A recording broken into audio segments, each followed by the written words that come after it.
Dibre haYamim Aleph Chapter 14. And Hiram, sovereign of Zor, sent messengers to Dawid and cedar trees and stonemasons and carpenters to build him a house. And Dawid knew that Yah had established him as sovereign over Israel, for his reign was highly exalted for the sake of his people Israel.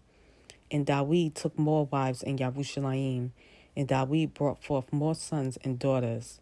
And these are the names of his children whom he had in Yerushalayim: Shammua, and Shobab, Nathan, and Shlomo, and Yibhar, and Elishua, and Elpalet, and Nogah, and Nepheg, and Yaphiah, and Elishama, and Beel-Yada, and Eliphelet.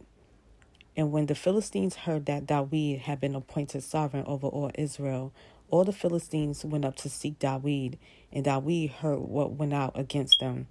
And the Philistines came and made a raid on the valley of Rephaim. And Dawid inquired of Elohim, saying, Do I go up against the Philistines? And shall you give them into my hand? And Yah said to him, Go up, and I shall give them into your hand.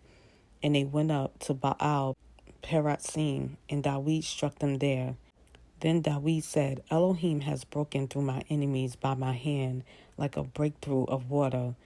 So they called the name of that place Baal Perazim, and they left their mighty ones there. So Dawid commanded, and they were burned with fire. And the Philistines once again made a raid on the valley, and Dawid again inquired of Elohim, and Elohim said to him, Do not go up after them, go around them, and come upon them in front of the mulberry trees.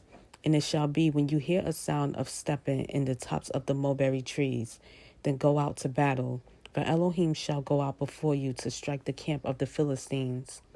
And Dawid did as Elohim commanded him, and they struck the army of the Philistines from Gibeon as far as Gezer. And the name of Dawid went out into all lands, and Yah put the dread of him upon all nations.